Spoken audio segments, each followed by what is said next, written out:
88.1 The Burg, your music central. Welcome to What to Watch Weekends, everybody. The first episode of the quarter. And it has been delayed because yesterday was the football game, and I didn't realize that until an hour before the show was supposed to start. It was a wonderful experience, but we're here now. We're here now, and things aren't a lie anymore. Yeah. We're finally back on solid ground with reality. My name is Nathan, host of What to Watch Weekends. Yes, I am, because that's the show that we're doing right now. I meant to say I'm the host of What to Watch Wednesdays and host of What to Watch Weekends. Here on What to Watch Weekends, we've changed the time as it was last year from 9 to 11 a.m. in the morning to 8 to 10 p.m. at night. Thankfully, in terms of all the things that have changed around and been pushed out, thankfully there is one returning element besides myself, which is my reoccurring co-host, Walter. Hi guys, I'm Walter. Welcome, Walter. Walter was my reoccurring co-host last year, and he's back. I'm very happy to have you here, honestly. With all the changes, it's nice to have some consistency in my life and have nothing. Oh, for sure. At least one thing doesn't let me down, unlike school.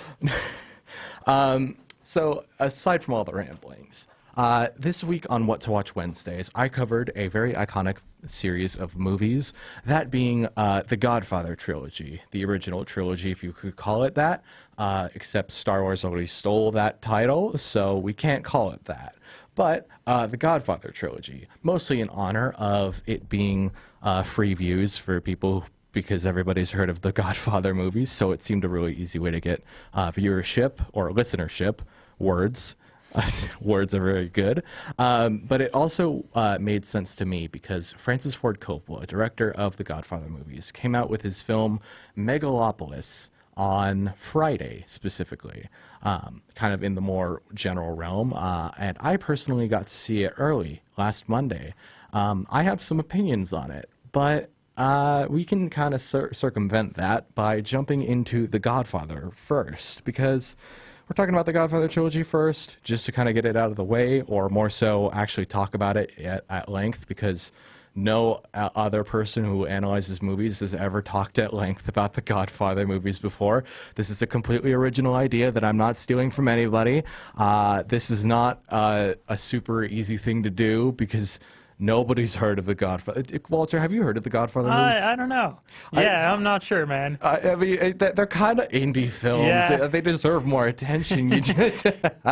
I can't do it for too long. I can't pretend for that long. But I think we should jump into talking a little bit about the original Godfather. We'll kind of take a break because we're probably going to be talking about the first Godfather for a long time. But might as well jump right into it to start off, you know? Yeah. So we'll start off with The Godfather from 1972, available to watch now on Paramount Plus. I got a Paramount Plus trial to watch these movies, and I canceled it the day I got it, so that it was just going to go for the next 7 days and it would never charge my account ever. I was so relieved when I got the email that the Paramount Plus subscription expired. I love streaming. Do you love streaming, Walter? I do. Yeah. It's a great business decision. Okay. So to kind of just spearhead the plot right off the bat, and then I'll let Walter, go ahead, because you've got some notes. But to just get through the plot, the main storyline concerns the Corleone crime family, basically an Italian mob family, headed by the patriarch known as Vito Corleone, who is played by the legendary actor Marlon Brando, as he deals with certain kind of uproars or different aspects of the criminal underworld, and at the same time has to deal with his youngest son, Michael, played by Al Pacino, coming back home from serving in the military. And Michael himself is dragged into the Corleone crime family, essentially having to deal with family obligations while also struggling with his dedication to his girlfriend by the name of Kay, played by Diane Keaton. Mm-hmm. I've kind of overanalyzed the plot there, but I mean, that's honestly kind of the Cliff Notes version, if you've seen the movie, and Walter, you've seen it. Yes. Is that kind of the Cliff Notes? Yeah, that's a fair assumption. Yeah. There's a lot of other plot lines that I could have brought up. A ton. A ton. So normally I'm the one who brings most of the notes for the show, and I'm not saying that as a complaint against you, Walter. You're a very good host. Don't ever doubt your abilities. But you mentioned to me that you actually have some notes for this movie. I took 1 page of notes, which is 1 more page than I've ever taken. Awesome. Yes. Round of applause it deserves. There was a bunch of things I noticed that I was like, this is worth just, making a little note about. Oh, yeah. And honestly, for your first time taking notes, like, no better one to do than The Godfather. Yeah. So might as well do it. Hit me with the first one. Okay. So the first thing I wrote was about the Don, or Vito, or Marlon Brando, whatever you'd like to call him. He was what I would consider a relatable, good, bad guy. So, like, almost like a Joker character, almost. Ooh, okay. Yeah. I want to hear your kind of analysis, the comparison there. I said that he was like, he's wrong. He's obviously a bad guy. There's no question about it. He's wrong, but for the right reasons. He just wants, like, what's good for his family and what's good for the people he works for. Yeah. While also being kind of, I guess, kind of bad. Bad guy, Yeah, like ordering the deaths of people, or telling his underlings to go decapitate a horse. Yeah. He's not really like a moral. His morals are very off-center. Yeah. Like, he is extremely... It's not really ambiguous. Yeah. Most of what he does is just objectively the wrong thing to do. But he's also got, like, grandchildren that he wants to, like, provide for and loves dearly. And it's the funniest comparison. Oh dear.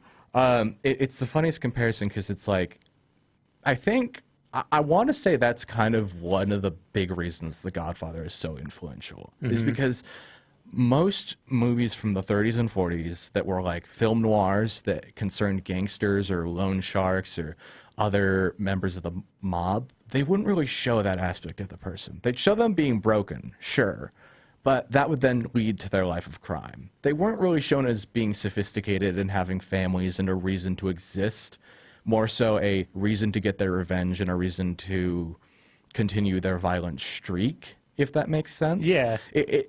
What I kind of just want to piggyback off what you say and kind of mention that, like, I think The Godfather is one of the few, like, mob concerned things I've seen that manages to make you care about a man with a family, even though you know that man has basically ordered the deaths of, like, over 50 people at the beginning. To steal a word, something my dad likes to say, he has a misguided moral compass. Yeah. A moral compass that's such a great term. Like a good example was like just the opening of the movie. It was like a wedding, right? Yeah. And they had a big party, and it was like that's how they introduced all the characters and all the members of the family, by showing them at a big party. Yeah, it's his daughter's wedding, no less. Like his only daughter's wedding, and it's like he's like acting like a sophisticated person, doing the famous quote, "You come to my wedding and ask me to commit murder," to my daughter's wedding and ask me to commit murder. It's like, oh, I can ask you to commit murder any other day, but your daughter's wedding is off the table. It's such a strange, like, a clash there, but it works. It clashes so much that it works, you know? I totally agree with you. And I'm interested to hear the rest of them, but I think I'll bring up my next point. We can kind of go back and forth. My first point that I kind of noticed on rewatch, because this was when I watched these last weekend in preparation for What to Watch Wednesdays, and I was like, I watched them both yesterday. Nice. Or I've watched the first one and then like the first hour of the second one. Right. Yeah. Yeah, fair enough. So I think you probably noticed in the first Godfather that the plot lines, like, there's a lot of characters that get introduced in that opening scene. You've got people like Luca Brasi, you've got people like the Joey, whatever his name is, the singer. Yeah, the singer. You've got the daughter. You've got Michael, and then you've got like something with like a drug lord that gets introduced in the next 30 minutes. And you got to admit, a worse screenwriter wouldn't know how to juggle all those plot lines as well as they managed to do it. I think like that's one of the greatest strengths is that like there's a main through line about Michael, but there's other things that work and are well developed enough for you to care when they happen or when they kind of meet their inevitable conclusion or they come back later. Like that first guy that shows up is the guy who's like asking Vito to commit murder, and he's a undertaker. And he comes back later in the story anyways. It's well balanced to the point of it being like, this is kind of a miracle that they managed to throw in like 5 subplots, have them all pay off, and not detract or be boring. Yeah. I don't know how they did it. And it feels like it could have even been in a over 3-hour movie for them to do something like that. But it's under 3 hours. Do you agree with me in terms of saying that's like a miracle? Oh, yeah, for sure. If they did that for too long, it would just become like way too convoluted and like way too many things going on at once. Yeah, I think it's kind of a good balance between like a lot, but not too much. I think, is that what you were trying to say? Yeah. Yeah. I think if it's so on balance because if there was one other plot line, it'd kind of fall apart like fully. It'd be like, why is this here? You don't need this. But it doesn't fall into that territory, at least in my opinion. And I think I wanted to really mention this and hammer it in. When I was talking about this on Wednesday, and I rewatched it last weekend, I rewatched the first Godfather because I'd seen it a couple years ago. So I rewatched it, and I took a step back after it was done and went, wow, this movie is better on a rewatch. It's somehow... people always describe movies like this. They always say, this movie got better the second time I watched it. It's something that you like really appreciate when you've seen it multiple times. And I was surprised to find that The Godfather would be one of them. Because it's like, it's one of the most iconic movies of all time. Why would it kind of feels obvious, but I hadn't let that sink in yet.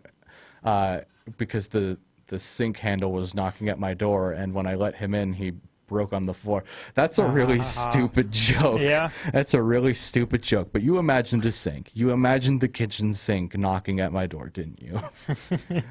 Yes, that sink in. Yeah. Yep. Ha ha. Ha ha. What is your next note?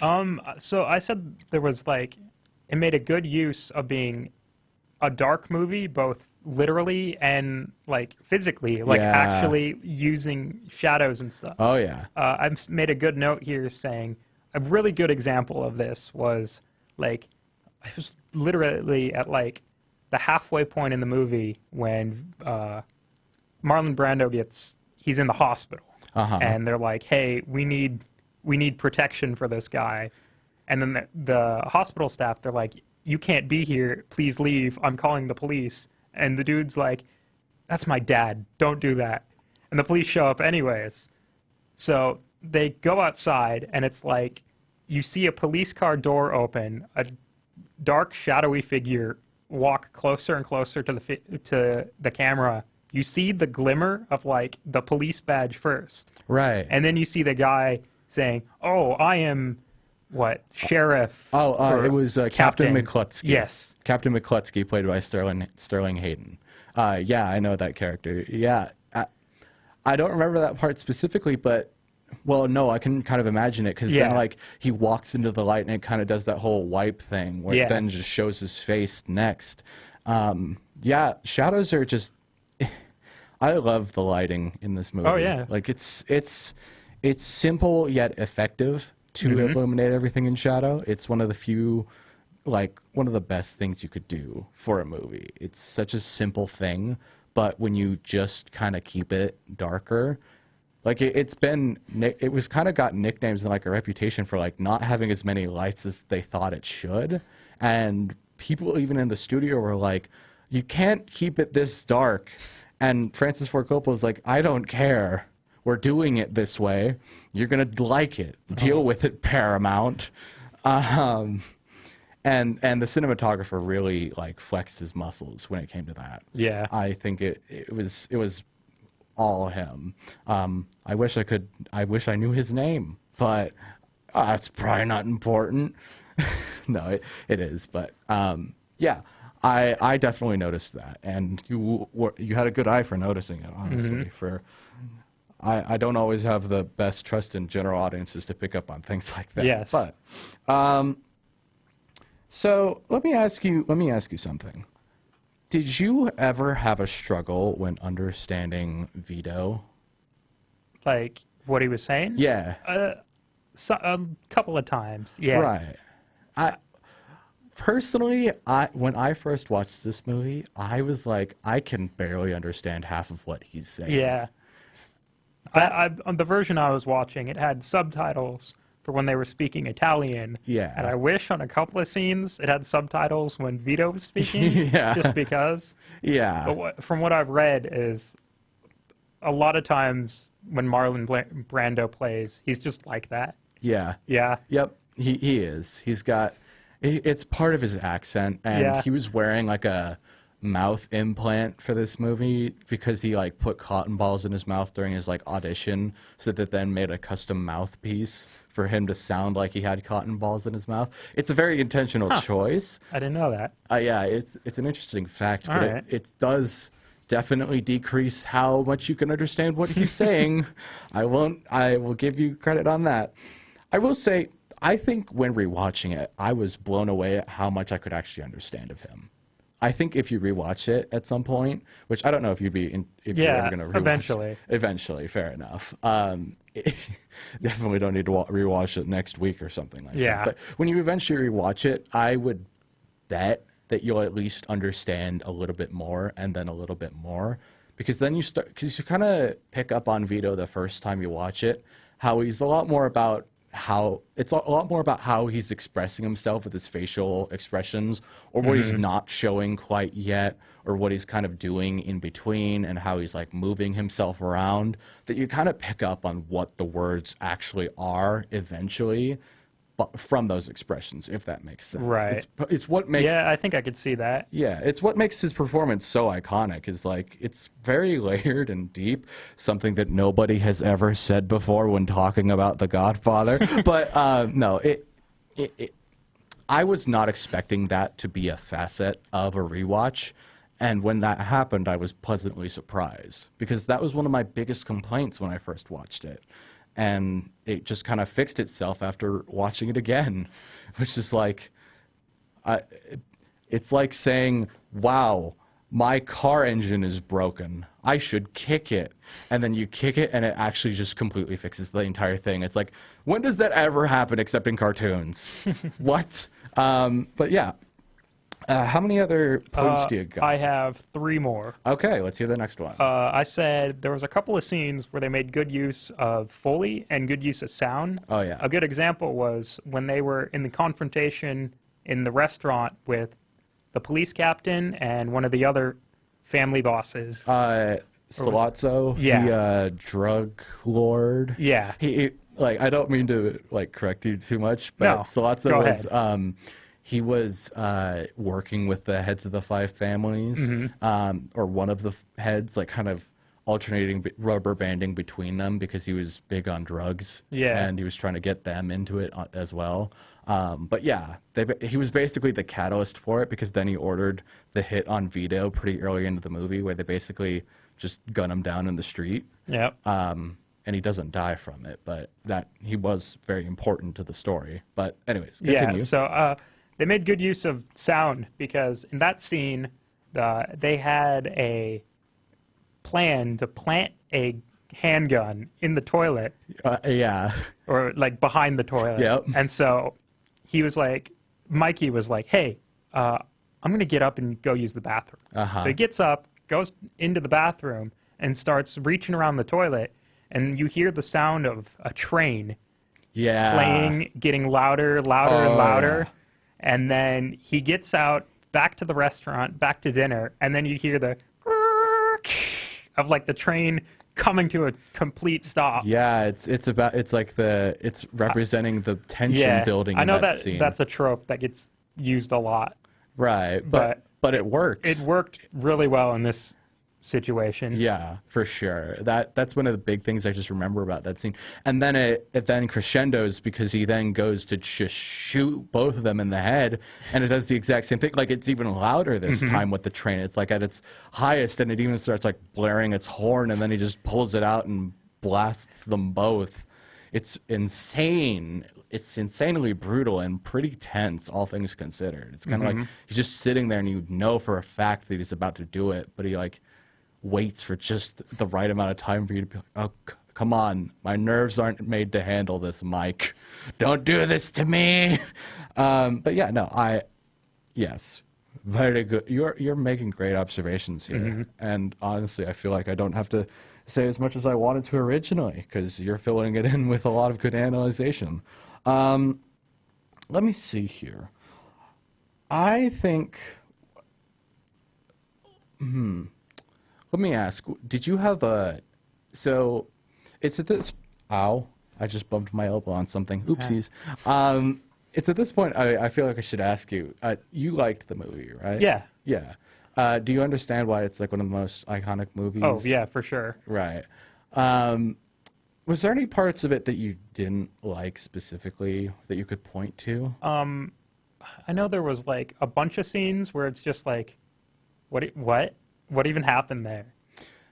One I remember specifically was when they were in the car heading to the restaurant with the police captain and Salazzo, the other guy, and then they're like, "Hey, where are we going? We're going to New Jersey." And the dude's like, "Yep, nope." It does a complete U-turn in the middle of traffic. He was doing that to throw off a tale from the Corleones. I can see why that'd be confusing, though. Oh, that makes sense. I didn't get that on my first watch either. Yeah. Or like even on my second watch, I was like, "Oh, is that?" I think they were doing it to throw off a tale. Yeah. I'm kind of guessing, honestly. Like I don't even want to sound like I know all of the answers there because I am still mildly confused as to what that was as well. This is my first time watching. Right. So seeing that, I was like, oh, they're doing like a U-turn because now they're going to a different restaurant. Yeah, it does kind of. They have the like setup for that. Yeah, because like then because people in the Corleones were like, oh, we know exactly the restaurant that they're going to. We know which one that they're going to take you to. We're going to put the gun there, and it's like, well, it doesn't work if they go to a completely different one. Yeah. So it's like, why are we going to have them turn around? It did throw me off when I saw it, even on a rewatch. I was like, what? Why'd they do that again? And I think it's just because it is in New York. Yeah. The restaurant that they're going to is in New York. And they kind of did that because they were throwing him off the trail, or maybe they just didn't realize that he already knew what restaurant they were going to, and he's just kind of poking the bear, as it were, saying, kind of in a mocking way, "Oh, are we going to Jersey?" or something like that. I think it's. Yeah. I could guess. I don't know perfectly, and I do think you're totally justified in like questioning that. I think one of my least favorite scenes during my first watch was when Michael flees to Sicily after the restaurant scene, because I thought it went on for too long. Yeah. And it kind of bothered me that he just started like trying to marry this other girl aside from Kay, who was like his girlfriend throughout the entire movie up to that point. It didn't make sense to me. Yeah. To add another layer of not making sense, that whole scene was that whole like section of the movie was all in Italian, minus some specific instances. Yeah. But that whole scene was in Italian, and like I'd be super thrown off if I didn't have subtitles. Yeah. And I just imagine like in the 70s when this movie came out, having to watch this in the theaters and being like, huh? Oh, huh? Yeah, cat. Huh? Oh, I think they added subtitles in the remastered version specifically for that reason. Yeah, because it's not an easy. I think Italian is a good language. It's a wonderful language. Yeah, and the subtlety is not lost on me if I have subtitles. I'm fine with watching things in Japanese with subtitles, in Chinese with subtitles, Italian with subtitles, French with subtitles, Spanish with subtitles. The subtlety of a language is not lost on me if I have to read it in subtitles. Yeah. Make it understandable. Yeah. Because otherwise, if I get confused, I get bored. That's the logic. I will say, I appreciate it more a second time.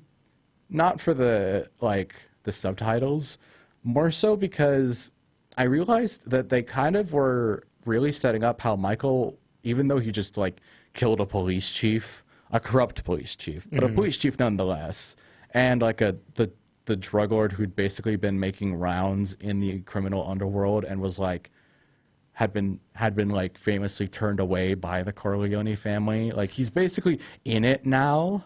He's in it, even though it's business. He's trying to escape. Yeah. That's his whole point. Yeah. He's trying to lay low. He's trying to start something new, maybe stay there for the rest of his life if needed. And the whole point of him having a wife is for them to then go, ha, no, because she gets killed off basically being blown up in a car. Yeah. Which was dark. Yeah.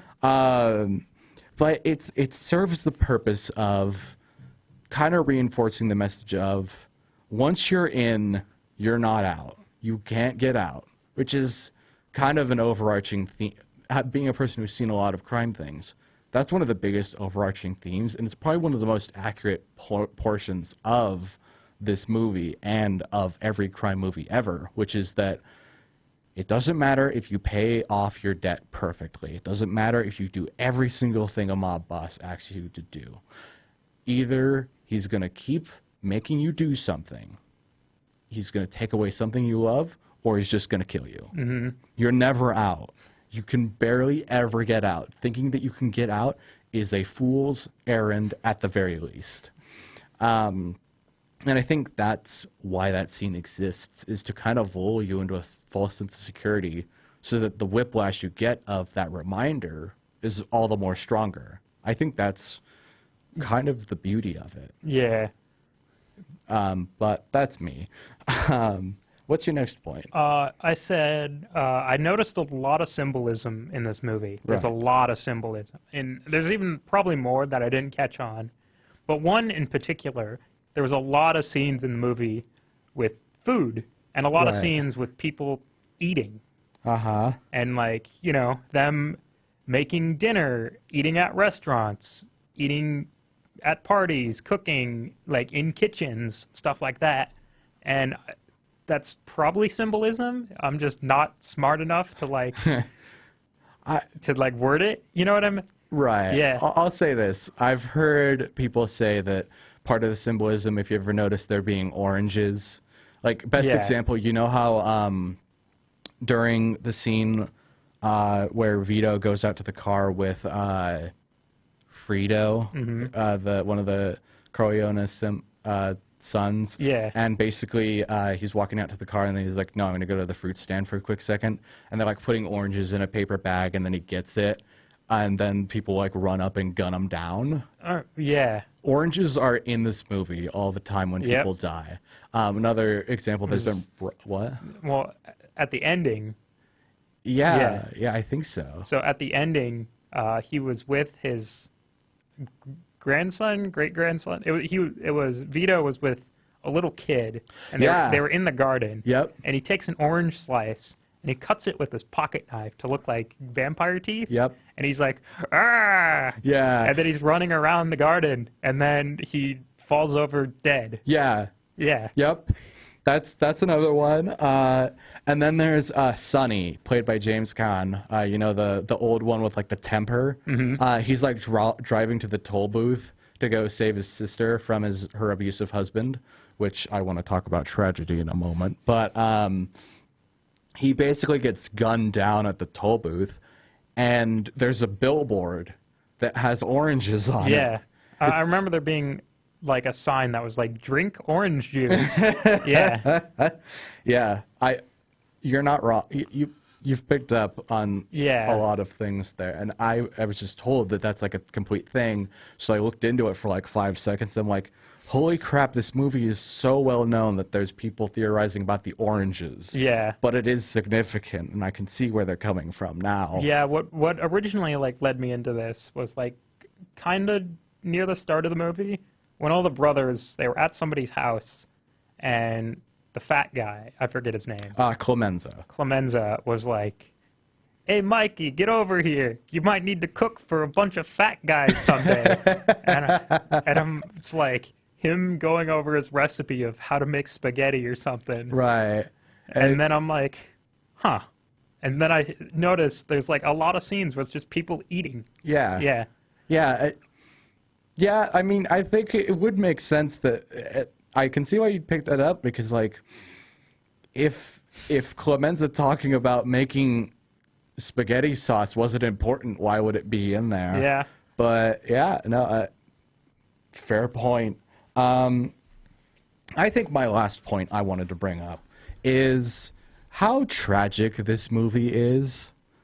Oh, yeah. I mean, it's kind of obvious, but like, I think the most tragic thing to me, there are two big tragedies. First off, that Connie, the daughter, Connie Corleone, she gets married at the beginning of the movie. Mm-hmm. And throughout the movie, her husband abuses her. Yeah. It's really upsetting. And it's like, we started off with so happy, in such a good place, and now we're just kind of ending in a really bad place. But that leads into my biggest point, and the thing that I noticed the most on my rewatch. And this plays nicely into what you mentioned about shadows. So that means that I don't have to do a lot of explaining work. I can just kind of skip to the part that I want to talk about. Connie marries this guy named Carlo, this absolute rat by the name of Carlo Rizzi. And throughout the movie, he abuses her, and it's kind of revealed as a big twist that he's the reason Sonny gets gunned down at the toll booth. He basically uses his mistress and has his mistress imitate Connie, call Sonny, and Sonny drives to the toll booth so that some people from a different crime family can gun him down, right? Right. Did you pick up on that twist at all? I did not, no. I picked up on that on the second time, and it was so very close to not being picked up on, but that's what happened. And Michael basically goes and confronts Carla at the end of the movie after the baptism for his and Connie's child. Mm-hmm. I'm sure you remember the scene at the altar. That scene's like iconic. But basically he confronts Carlo and says, "I know you did all of this. You set up my brother to die. You've been abusing my sister. How dare you? I'm going to excommunicate and exile you from the family business." And the thing I noticed during that scene is Michael opened up in the beginning of the movie, during the wedding, Michael's wearing a military outfit. Yeah. He's looking nice. He looks kind of shy. He's very insistent on saying, "I'm not a part of the family business." This is near the end of the movie with Carlo. He's wearing like pinstripe suits, a fedora, and half of his face is shadowed off. He looks like a powerful generic gangster, and his face is illuminated in shadow, just like Vito's often was. And I paused during that moment and went, holy crap. This is the first time I think I've realized this Michael is completely different from the Michael that existed at the beginning of the movie. And I had to stop and just soak that in for like at least a minute going, wow, I knew there was good development there. But I've never noticed how simple it was to just portray that visually, especially with the shadows, especially with the costume design, especially with just the way he sat. You can tell. And I don't know if I'm like barking up the wrong tree. No, I totally see that.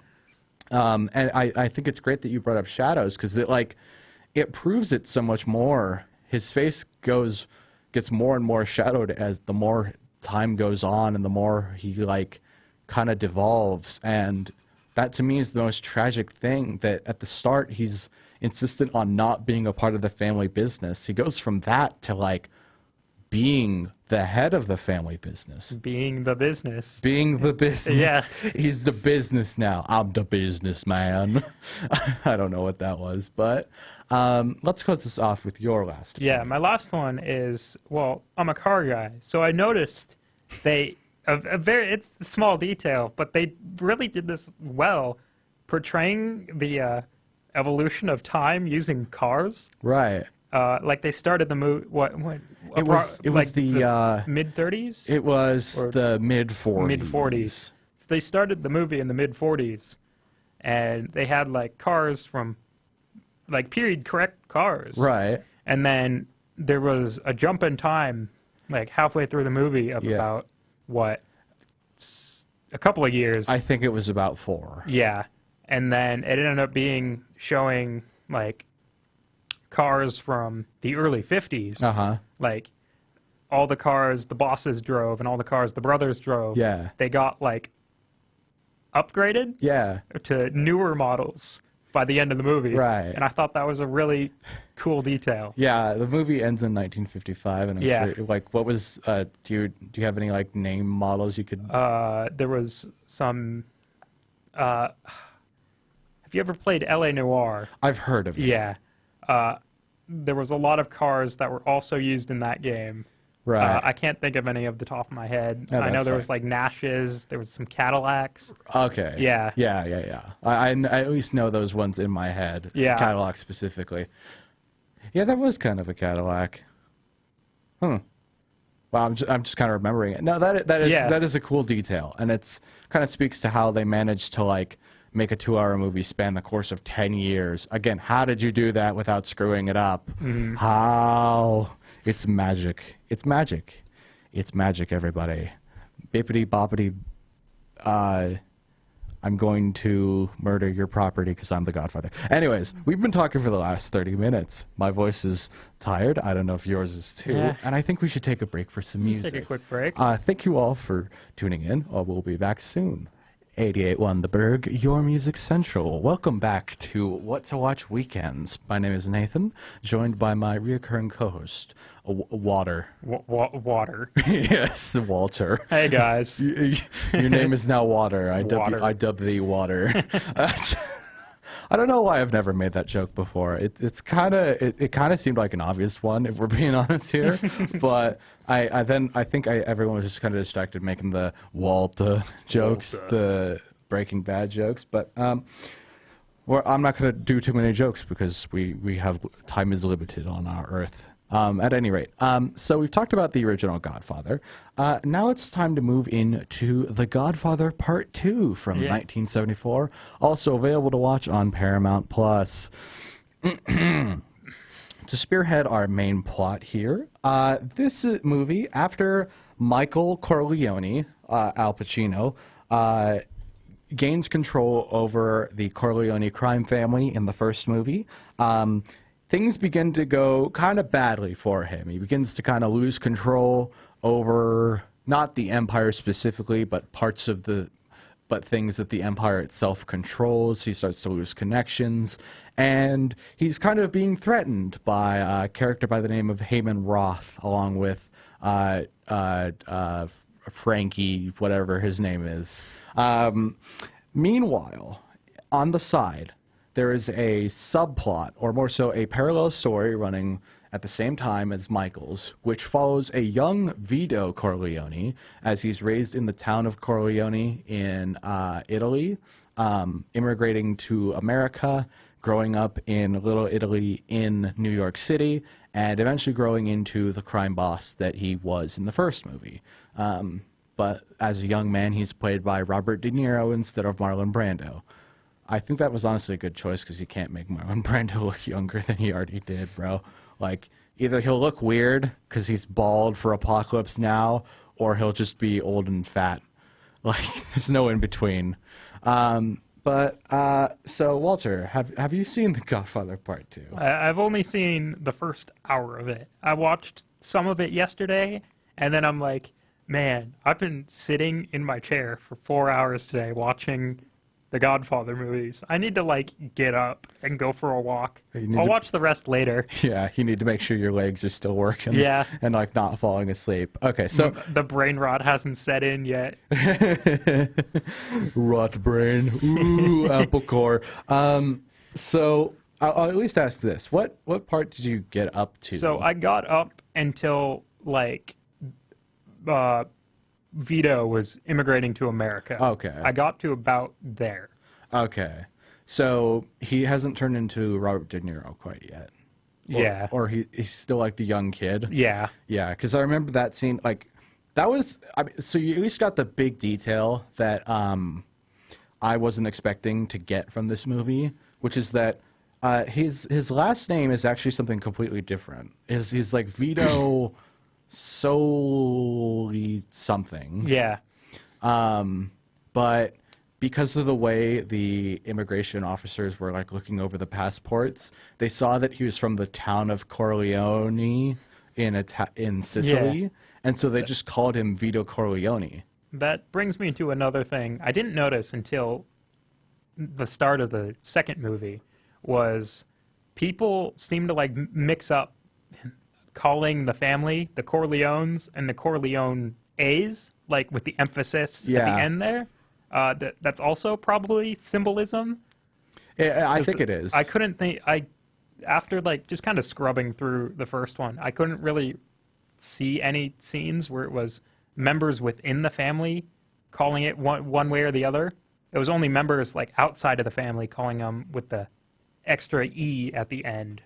That was something I noticed. Interesting. Yeah. Did the people inside the family call it the Corleone? Yeah.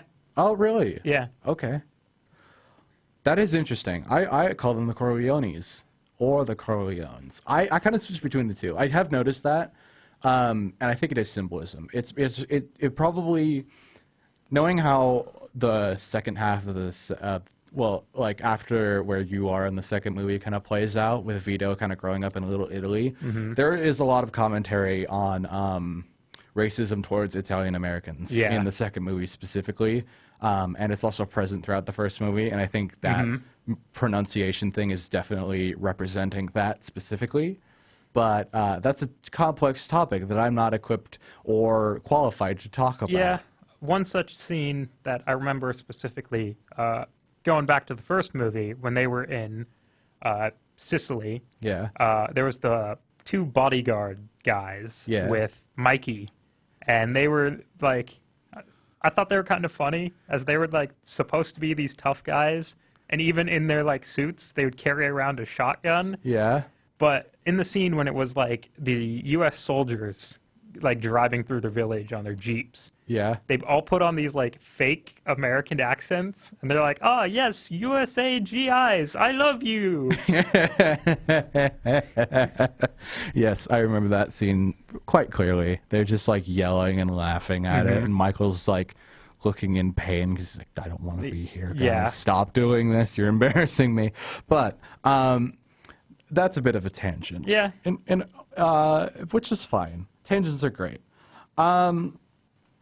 So let me ask you this. I know you've only seen the first hour, but would you believe it that people sometimes say this is better than the first movie? Really? Yeah. It's often been cited as like a sequel that's either as good or kind of surpasses the original.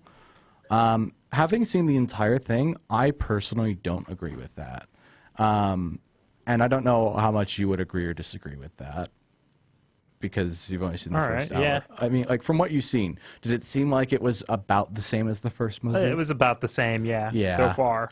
So far. I will say it does surpass it in certain ways, with Vito being played by Robert De Niro, which I don't know how well you like Robert De Niro. Yeah. I mean, do you like Robert De Niro? I do. He's a good actor. Yeah, I mean, didn't you say you really like Taxi Driver? I like Taxi Driver, and another movie. Didn't he play in Goodfellas? Yeah, he was. Yeah. He was the. Oh, man. I forget the name of the family in Goodfellas. Yeah, but I feel like there was like some overlap here. Yes, at least in my brain. My brain made that connection. Yes, there is. Yeah. Yeah, he was in Goodfellas. So yeah, I really like it, and I think I think it's the strongest part of the movie because you kind of see the evolution to Vito. I should even ask, having just seen the first hour, you know the little kid who plays young Vito? Yeah. Could you see, like, even from, like, a child acting perspective, he kind of, like, mimics Marlon Brando a little bit so well that it's kind of scary. It's like, this is just a child. How can I see, like, Marlon Brando in a child? That's kind of horrifying to me. But it just, like, it works in a way. The problem is that with there being two parallel storylines, it feels kind of bloated, or it feels theoretically bloated because the movie is like 3 hours long in comparison to the 2 hours 55 minutes long of the first movie. It's kind of like that threshold of under 3 hours, just under 3 hours, or over 3 hours, to me at least. I don't know if you kind of understand that. Yeah, I see that. It's just an interesting dynamic to me. And I'm a person who's seen a lot of 3 hour movies before, so I feel mildly qualified to talk about it. You look like you're about to say something. I was, but as soon as I was going to say it, I lost it. So. Oh, fair enough. I have to address the people. I forgot. I forgot. I think honestly, I guess mild spoiler warning, but you realize, do you remember how drastic Michael's change over the course of the first movie was from like the one that you see at the beginning to the way he is at the end? Yeah. I'll say that he doesn't have that big of an arc in part two. It's still an arc. He does go from one place to another. It still works. It's just not as drastic. Like I said, like that whole comparison of like at the beginning of the first movie, he's dressed in like a military uniform, and at the end, he's like dressed like a full-on gangster. Mm-hmm. Like it's a big comparison. It's a big leap. In this movie, it kind of goes just from like bad to a little worse, rather than like full worse, or from like good to bad completely. So I will say though. Do you remember Frito? Vaguely, yeah. He's played by John Cazale. He's the one with like kind of the floppy hair, the more tanned face. He's like the stuttering one. He's like, "Hey, Mikey, you can't do this. That is whatever the casino owner's name is." And then Michael goes, "Frito, you're my brother. I love you, but don't ever go against the family again." Mm-hmm. That's an important scene to keep in mind for the second movie, because one of the most iconic scenes comes at the end, where after a lot of buildup, Michael figures out that Frito basically betrays him in the second movie pretty significantly. Very significantly. Straight up admits, like, hey, I know these people who are trying to take you down, like, on a personal basis. And they're like brothers. So Michael gets really mad. And there's a long series of events in the second half of the movie where Frito's convinced that Michael's going to kill him. And he doesn't, because then he kind of like seems to forgive Frito and is like, family is more important than the allegiances. I can't kill my brother. That's so wrong of me to do. The last scene is concerned with him sending his brother, Frito, and his underling out in a boat on the river, and him just watching from his house, and then you hear a gunshot, and you see the underling pull out the pistol before, and it's like a very famous scene that was parodied in Family Guy. Yeah, it's like Stewie and Brian being in a boat, and you just see Stewie pull out a gun, and Peter like you know the thing I'm talking about. It's a famous scene, and the thing about it is like, holy crap, he just killed his brother. Which it's still a change. It's still a pretty significant change. But again, I still have to give props to the first movie for doing it better, in my opinion at least. But I don't know, did that ruin the movie for you? No. Okay, that's good. I know, well, especially scenes like that. Like, now that we have, I know there's a word for it, but future knowledge of stuff like that. Right. And now we know, like, oh, we know the parody scene before we knew the original scene. I know I can name a bunch of things where that scene specifically has been parodied. Yeah. Not only Family Guy. Yeah, it's part of the nomenclature, the zeitgeist, the like common knowledge of film parodies specifically. What about that? Oh, I just thought it was funny. Yeah, fair enough. Fair enough. So yeah, that's fair, and it does kind of like take the edge off of it being a spoiler that ruins the entire thing if you kind of already know it from like memes and stuff like that. It works. It still works as a twist. So I'll at least give it that much. So that was our first hour in the show. I think it's been going pretty good so far. We talked for a very long time about the original Godfather movie, but how can you not? We're going to take a quick break with some more music, and when we come back, we will talk about Godfather Part 3. I hope you're ready for that, Water. Yeah, Water. I'm calling you Water again. We'll be right back, folks. 88.1 The Burg, your music central. Welcome back to What to Watch Weekends after the break. We are in our second hour of the show here. My name is Nathan, by the way, the host. I forget that I'm the one who's hosting it. I'm the host with the most something. Why do they always use that term? They never say what they have the most of. They just say I'm the one with the most. It's like, stop tooting your own horn there, buddy boy. But joined with my co-host, Water. Water. I was going to call you Walter. I swear that time I wasn't trying to make the water joke again. We're joined with Walter here once again. Hey, guys. Hey. And we are going to be jumping into our third review of the night, which is concerning Godfather Part 3, The Godfather Part 3 from 1990, available to watch on Paramount Plus. Do you notice something interesting about that year at all? What? So do you know when the second part came out? What? It came out in when? 1974. Really? Yeah. Okay. Part 3 came out in 1990. 1990. Yeah, I remember looking at that. I remember seeing, man, that one came out like recently. Well, not recently as in, but like far enough, like removed from the first two. And I'm like, that's kind of weird. It is very weird. And I think there's so many comments to make about that, but we'll get into that in a bit. Okay, so the part 2 ends sometime in the 1950s or kind of verging on the 60s because it ended in 55 in the first movie. So nearly 2 decades after part 2, both in universe and in real time because it's 16 years after part 2. An aging Michael is trying to make the Corleone family a legitimate business by, I don't know, funding the Pope or something like that. That's an actual part of the plot. And he's trying to spend money on humanitarian things and legitimate like businesses. Then all of a sudden his nephew Vincent shows up, and he's played by Andy Garcia. I should also mention that Michael is played by Al Pacino in this movie. He's old, and he looks old. But again, Michael's nephew Vincent, played by Andy Garcia, shows up and wants to be in the mob. So Michael can't be legitimate anymore. Oopsies.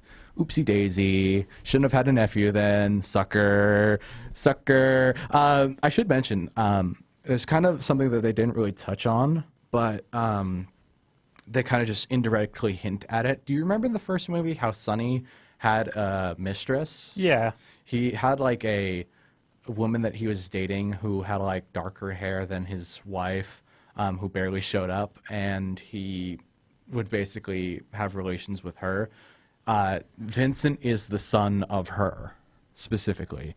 He's still related to the family, and they're still like bound by blood through Sonny. But he is referred to as a what's the word? I know the word. But I can't say it. Son from a different mother. Yeah. Different parent. Not together. Illegitimate. There we go. I got to the appropriate word. Illegitimate is the appropriate term for that. because I'm not going to swear on the radio. So anyways, would you believe it, Walter, if I told you that this was the worst movie in the trilogy? Yeah, I'd kind of expect that. Yeah, that's fair. It is. It hands down is. Most of that comes from the discrepancy of it being 16 years after the fact. It kind of makes sense that they'd lose their touch and not really know how to like recreate the first two movies at all with like the same level of enthusiasm. And it also just looks different because it's like a different like era and they have different technology. There was no way it was going to look that great. I will give them I don't want to give them credit yet. We'll get to the part where I'm giving them allowances and credit in a bit. I sound like an accountant. I'm giving you allowances and credit. Here's my biggest issue overall with the movie. It feels so depressing. As a mood, it feels so depressing because Michael's just old and he doesn't really do anything. And what made Michael exciting is that he fills in the role of Vito. Because as you mentioned with Vito, he's like a bad person, but he's an interesting character. In this movie, Michael is a trying to be good person and a boring character. Boring as all get out. It's so boring. Because he just doesn't do anything. And I suppose I'd be fine with him going legitimate if he hadn't already tried to do that and failed. And also, it was just like such a weird thing. And also, it just didn't work. I think he's more interesting when he's being like dangerous. Yeah. That's the point of him. And sure, they could have tried a different direction, but it just didn't work. I will at least admit that I'm glad that they at least got the lady who played Connie Corleone, the sister, to return, that being Talia Shire, because she's related to Francis Ford Coppola. And they got Diane Keaton back to play Kay. Mm-hmm. That's like, I'm sure you remember Kay from the first and the part of the second movie. Like, she honestly deserves a lot of praise for that. Diane Keaton is like a masterful actress. Wonderful, like a 10 out of 10. And it was nice to see her in part 3.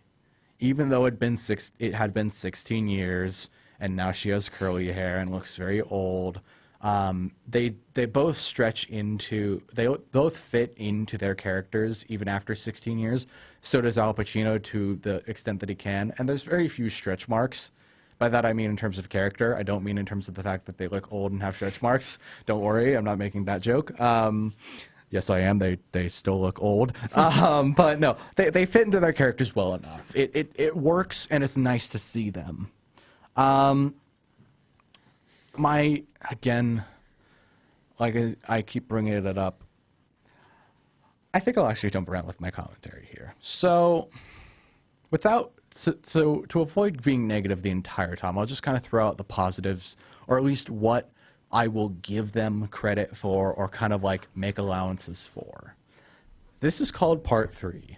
It's 16 years after the second movie. So, the whole point of Godfather Part 3 was to be an epilogue. It's not meant to be the follow-up directly to Part 2, which I'm sure it's kind of an interesting thing. All right, yeah. Because if you're going to make like a epilogue, don't make a 3-hour movie. But I digress. And to be fair, the original title for this movie was... The one that was released in theaters was not the director's intention, and there was a director's cut in 2020 that was the one that I watched. And it's called Godfather Coda, not Part 3, Godfather Coda, The Death of Michael Corleone. That kind of separates it from being a direct sequel, and it kind of cements it more as being an afterthought. But again, that doesn't really excuse it. It's still kind of boring and still doesn't work. To kind of expand on my problem with Michael, imagine a protagonist. Okay, do you know what makes a good protagonist? What? The ability to do stuff. Yeah. The ability for them to push the story forward. Do you know what makes a bad protagonist? It's someone who's old and is boring and doesn't do anything. Yeah, and just talks. And just talks. Instead of doing actions. I'm sure you can see... What's the term? I see what you're saying. Yeah. I'm smelling what you're stepping in. Yeah.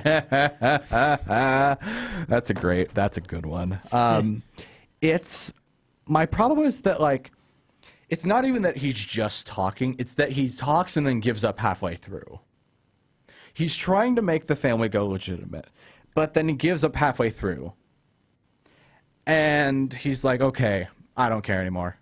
Or at least doesn't, like, do any actions to go forward. He's just talking about it. Yeah. Then he's trying to stop his nephew, Vincent, from being a mafia member. But he gives up halfway through. And is just kind of telling Vincent, don't do this. Don't do this. You don't want to do this. Think about this. Don't do it. Like, lock him in a room or something if you care that much, Michael. What are you doing just telling him not to do something? He's a child. He's got the like, you know how Sonny was, like, super ruthless and had, like, a very aggressive attitude? Yeah. Imagine that, but, like, 20 years younger. Yeah. You can't put a stop to someone like that with words. That's not how that works. That's not how the world works. You can't just stop, like, talking about it. Stop him by talking with him. And I think it honestly is summed up by a line he gives pretty early on, which is that Vincent is having this kind of struggle with another crime boss by the name of Joey Zaza, right? Right. And the two are not on the best terms. So at the beginning, which is at this, like, kind of ornate event where Michael's giving away money to the Pope or something like that, or he's, like, his humanitarian company is giving away one of those massive checks. They meet in his, like, office, and they're kind of arguing with each other while standing in the office. And at some point, Michael's standing in between the two of them, and he looks to Joey Zaza, and he goes, I'm sorry, Joey, for this. My nephew is kind of complaining about this. Do you have any problems with him, or can you square this away with him? And Joey's like, yeah, I can square this away. He looks at Vincent and goes, I'm not in the mob anymore. If you talk to me about this, I'm not going to help. I'm trying to be legitimate. And they go, and Vincent goes, great. So then he looks to both of them, and he goes, okay, why are you coming to me for this? I'm not involved in what you guys are doing. I don't care. Why are you asking me?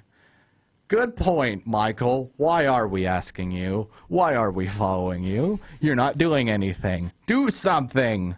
Be someone right now. Jeez. And then he just goes on to tell them to stop fighting, instead of getting involved and, like, asking them to stop fighting. It's ridiculous. But this is where I would earn hate if it was justified.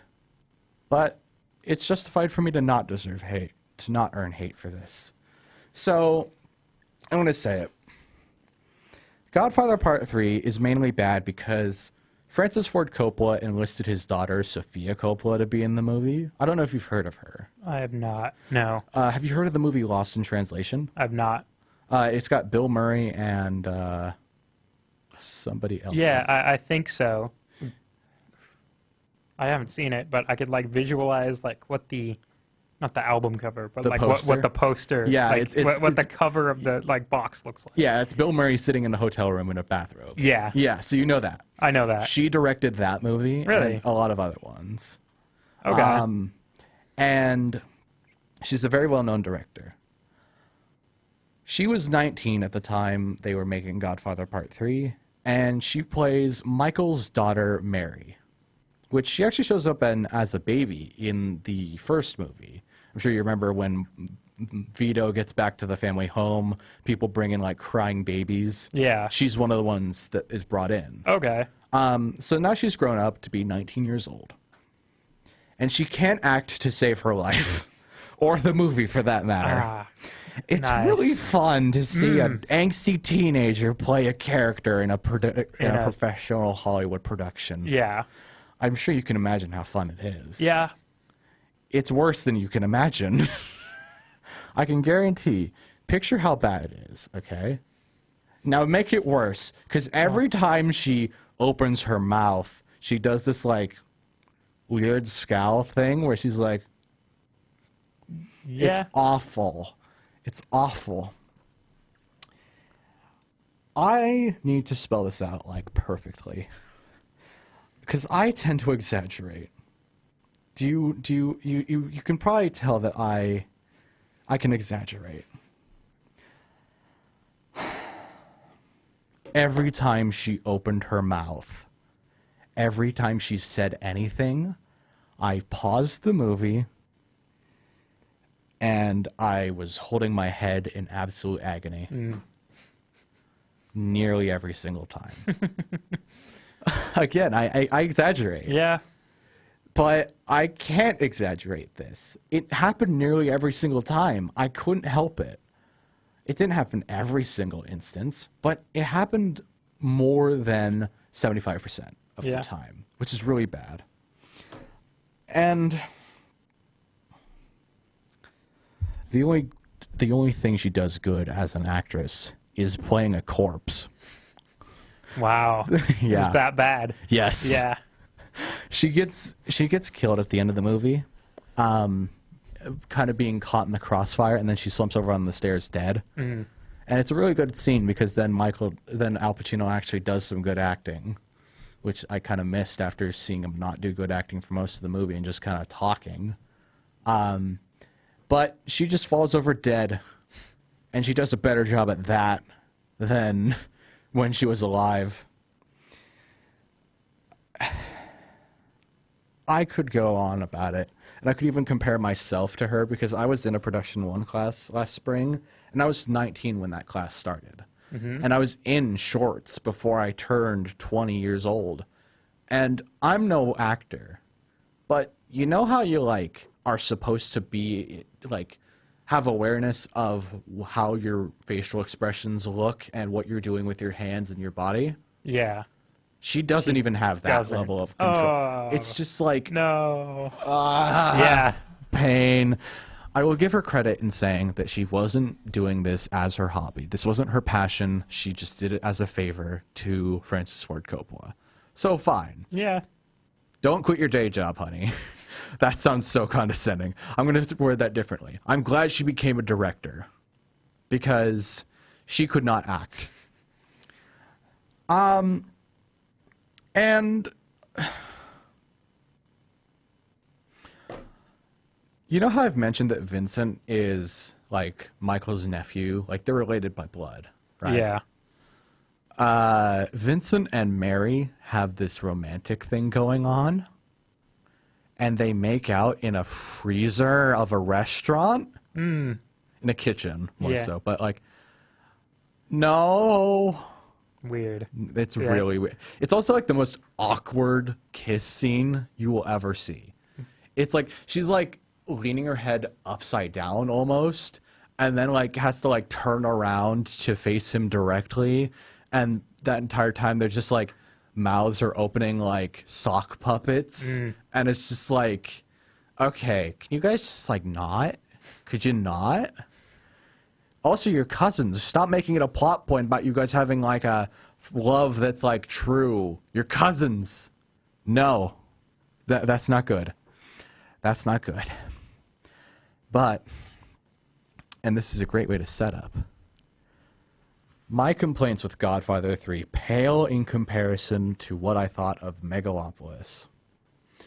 Do you know what Megalopolis is? I have not. I saw the trailer of it.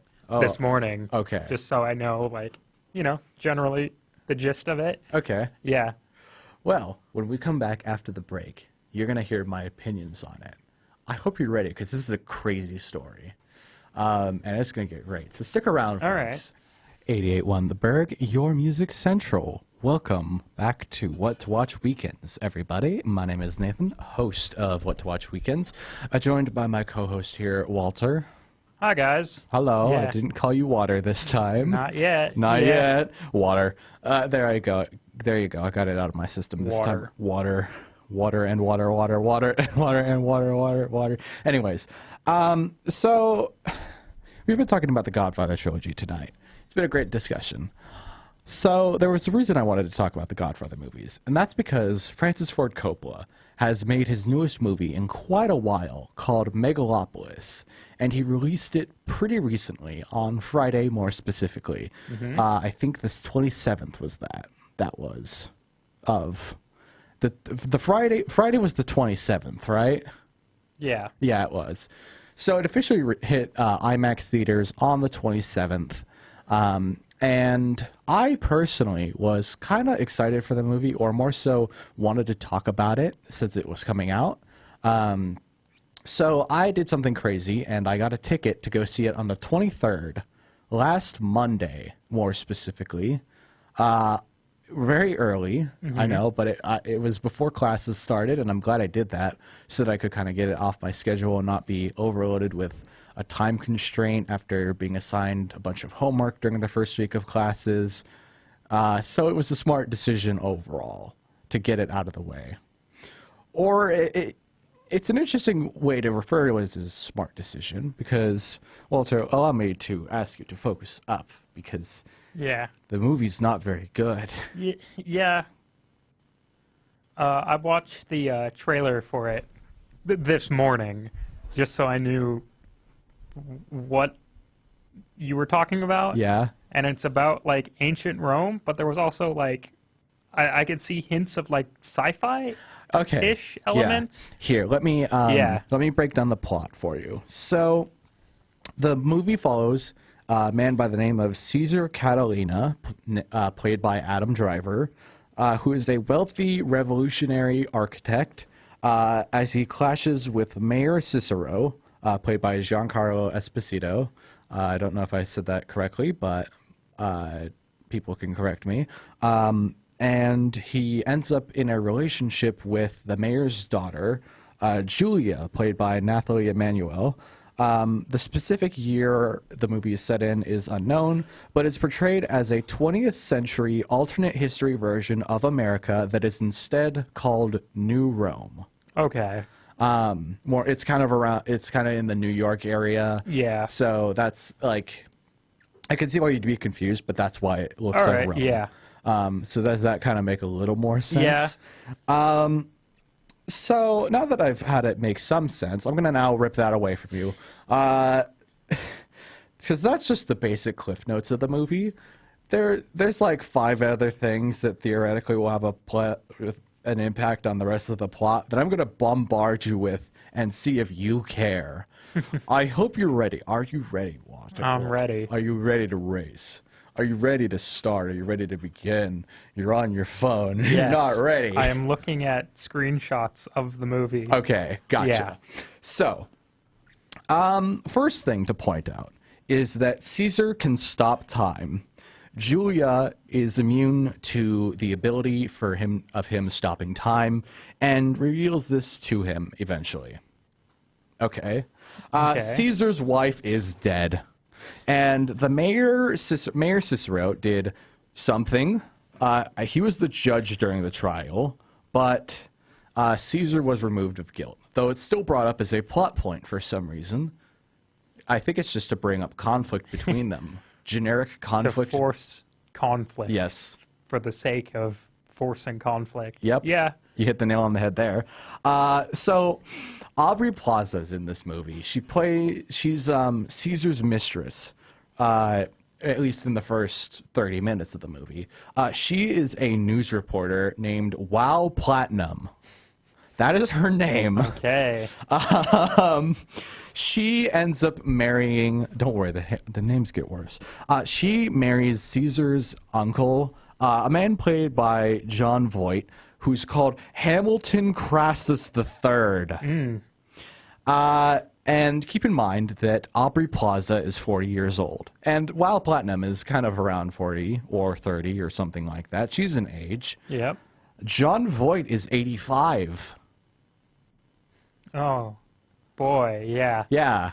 No matter how you slice that, it's weird, creepy, and she's clearly marrying him because she's a gold digger. Yeah. Obviously, sugar daddy, quite clearly, quite obviously from the very outset. She even wears like gold clothing. Like it's obvious. Right. Shia LaBeouf is in this movie. He is Caesar's cousin, Hamilton Cross's son, named Claudio. He's the son of Hamilton. Okay, follow me on this one. He has regular adult relations with his 3 sisters, or there is speculation or some, like, implied nature of them having adult relations with each other. Yeah. He also, at some point in the movie, dresses in drag, goes to a modern-day gladiatorial event that is being held to honor Hamilton and Wow Platinum getting married, and then makes a fake revenge X-rated movie of Caesar, Adam Driver, being with the new virgin of New Rome, this, like, supposed minor who is a virgin, and it's a revenge X-rated movie of Caesar and her being together. It is later revealed that she is not a minor. She is a nobody that they flew in from some random country to New Rome. And she then goes on to have no impact on the rest of the plot and becomes Lady Gaga or something like that with flames. Yeah. Okay. So you're following me. Yeah. I'm not making any of this up.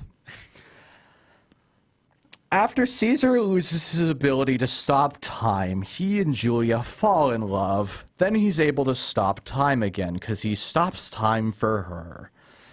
Then so it's introduced with the ceremony of a wet blanket hitting the floor at 5 miles an hour. Oh, boy. Because it's so incredibly flat and boring when they're trying to kiss and make it romantic, and they're standing on magic beams that are like, you know, like construction beams floating in the sky for no reason. After she and Caesar kiss, she'd already had a girlfriend up until that point in the movie. After this point, she doesn't. Okay, cool. Something has changed, and there is no conflict at all. Okay, cool. And also, when Caesar and Julia are kissing, time unstops. Unfreezes, so there's no point in them being in love if they can't keep it frozen forever. That like, what's up with that? That's a plot hole. Also, then she gets pregnant. Yes. Because we need that in a movie every time. A Soviet satellite falls to Earth, and it does this because it impacts Jack Diddley Cucumber about the entire movie. Yeah. Keep in mind this is modern day, and there's a Soviet satellite that falls to Earth. Well, great. Why? Yeah. Why? Okay, so while Platinum and Claudio, Shia LaBeouf, Aubrey Plaza and Shia LaBeouf have an extremely uncomfortable scene where they have romantic connection and disconnection in a bank. Connection and disconnection. Do you like how I did that? Yeah, haha. And keep in mind that she married his uncle. Mm-hmm. So she makes him call her auntie while they do this. Ugh. Uh-huh. Yeah. After this, so they basically are trying to destroy Caesar by closing his bank account. Because of this realization that they are... they did something bad. I'm gonna cut it off there. They did something bad. At the end, Hamilton Crosses is lying in bed, and Wild Platinum and Claudio walk up to him, and he pulls out a crossbow, because he's like a Robin Hood. A mini crossbow shoots Wild Platinum in the chest, and she dies. Wow. With a golden bow, a golden arrow directly through her chest. Yeah. And then he shoots Shia LaBeouf in the butt twice with that same bow and arrow. Okay. Uh-huh. Caesar has a mother. Uh-huh. They have a bad relationship for a total of 2 minutes in the movie. And then she's there for 30 seconds, and then boom, I guess it's fine now. She shows up in the crowd at the end where they're doing that big like swell of like, oh, it's all great now, and she's there, and then she disappears. Nice. Great. Yeah. It worked in Mad Max Fury Road, guys. It didn't work in this. They built the city of Megalopolis with so little ceremony that I was like, that's it? Caesar has a substance trip, and it's like a circus sideshow that reveals nothing. Great. Nice. Protests break out because Claudio's a rat and just gives people money, and they try to make a thing about like immigration, but it's just like Doesn't work. No, Yeah. it doesn't work at all. And then Claudio like dresses up in Valkyrie outfits and goes like, "We need to take the city back," because of course he does. Yeah. Jason Schwartzman is in there in the movie. Okay. Sure. Sure, Yeah. he doesn't do anything. Caesar has a magic material called Megalon. That's the name of a Godzilla monster. So Megalon is this weird material that he's going to use to build the city of Megalopolis. Oh, also I should mention that he's schizophrenic and imagines his dead wife in a hospital bed somewhere. And to get there, he drives past moving statues of liberty that drop tablets on the ground. Okay. But, okay, so Megalon is supposedly made from his wife's dead body or something like that. At least that's what Mayor Cicero tries to like bully him about, even though it's never confirmed perfectly. So after Caesar gets shot in the face by an 8-year-old Okay. with a pistol, he then uses Megalon to reconstruct the like right side of his face in his eye socket, and it's just like a bad CG of his like skull now looking weird and like shiny, like it's like Kingdom of the Crystal Skull, but that's just his right eye socket. Okay. Okay. And so, sure, it's theoretically made from like his Megalon is a material that's made from his wife's dead body, or theoretically, but then they reveal that Megalon is made from extracting the gizzard of a cow and throwing it into a pot of gold. And what? What? I'm just thinking this is like schizophrenic almost. Yes. This is insane. I have some good news. Yeah. That last sentence about the gizzard with the cow is made up. Okay. I made that up. Okay. Yeah. But does that remove it sounding like schizophrenic? No. Exactly. You made it sound believable. So. Yeah. Thank you. From what you've explained so far, that honestly doesn't surprise me. I'm glad. I Yeah. tried so hard to make sure it sounded like that. This movie's not very good. I can tell. You Yeah. get the idea that Yeah. it's just a bunch of stuff happening, and it could be seen as being unfair because I listed all of that out of order. Yeah. But it was relatively in order, kind of. And when I watched the movie, do you really think it had a good sense of like belonging or making it interesting when it was in order? Ooh. I don't know. That's like way too many like disconnected things to like make work together. Exactly. The Yeah. answer is no. No. It's just a long series of it, and Yeah. it feels longer than it is. It's only 2 hours and 17 minutes, which is, in comparison to the Godfather trilogy, that's short. But there's no stakes, there's no context, there's no meaning or understanding to be found anywhere in the entire thing. So it feels a lot longer for that reason. It feels like a slog to sit through. Right. And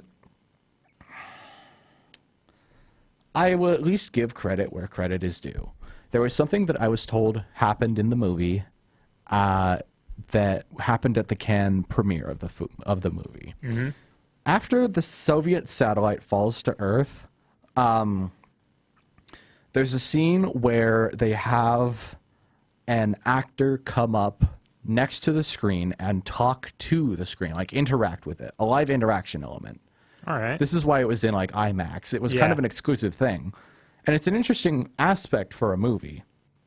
So for our premiere, what they did is they did have someone. It was just kind of someone who worked at the IMAX theater, like a staff member, who then walked down there with a microphone at a stand, and the microphone was hooked up to the IMAX speakers and everything, and he basically asks Caesar a question, because Caesar's having a press conference after this Soviet satellite falls to Earth, right? Right. And he basically asks kind of a generic question about futurism and the fate of the world and things like that. And it almost took me a second to kind of realize, because I was kind of immersed by the sound design of the crowd and the pictures and stuff like that. And they even did something interesting where they shrink down the image to kind of take up the bottom third of the screen and have it be like directly next to the actor. Okay. It's interesting. Interesting, yeah. It's interesting. So I remember after the movie was over, I found that guy sitting near the entrance to the theater. And I walked up to him because I saw someone who was also in the theater when watching the movie, and he was like, "Oh, nice job to this staff worker at the IMAX theater." Movie staff guy, yeah. Yeah. So I walked up to the guy and I said, "Hey, you were the one doing the live performance, right?" And he goes, "Yeah."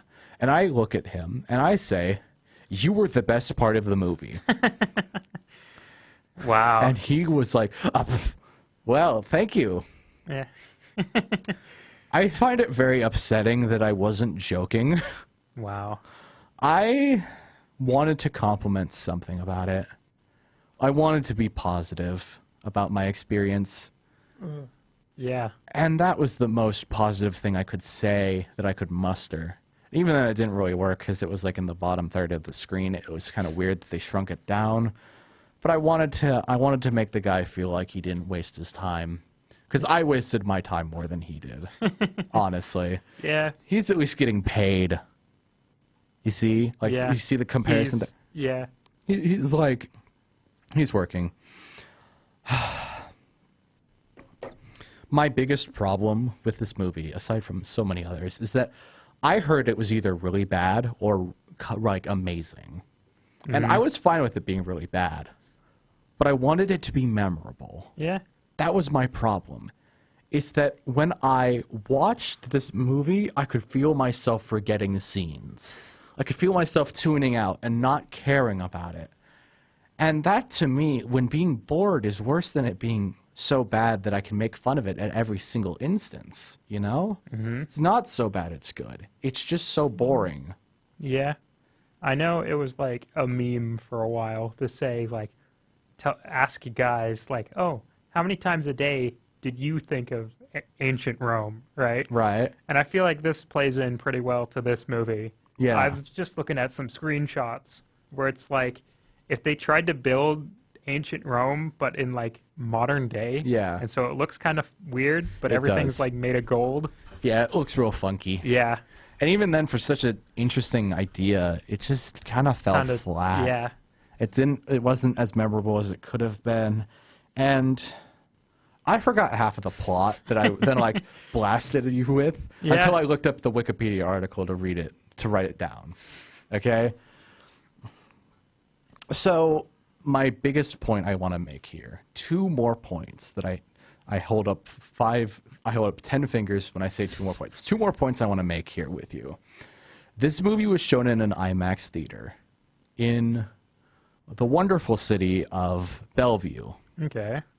Do you know how long of a drive it is to get? That's a couple hours. That's at least like 2 hours. It's an hour and 40-minute drive if you take I-90. Yeah.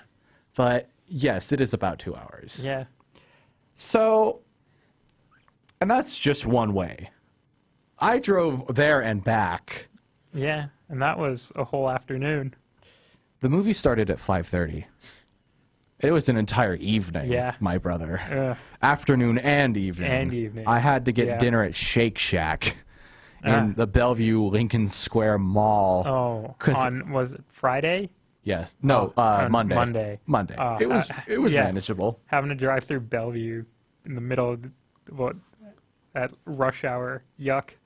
Yeah, that would have been so bad. It was more manageable because the movie let out around like 9, so I was getting on the freeway at 9, but I was losing my mind at like 10:20 when I pulled into the parking lot. It's 10:45. Yeah, I was losing my mind, and I'm so bitter about it because it's not worth it. It wasn't worth the drive. I can't recommend this movie to anybody. And to drive for that long, for it not to even be so bad it's good, is really annoying to me. Mm. And to kind of just culminate on why it's not worth it. There was a big emotion that I settled on that I've kind of been sort of repeating to everybody I talk to about this. And I'm going to repeat it to you.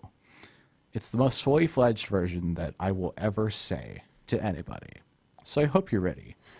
Halfway through the movie, I'm sitting there and I'm not enjoying myself. I'm getting bored. I'm kind of leaning back, trying to get into the feel of like being bored. I'm like, okay, I'm watching Megalopolis and it's not turning out so great.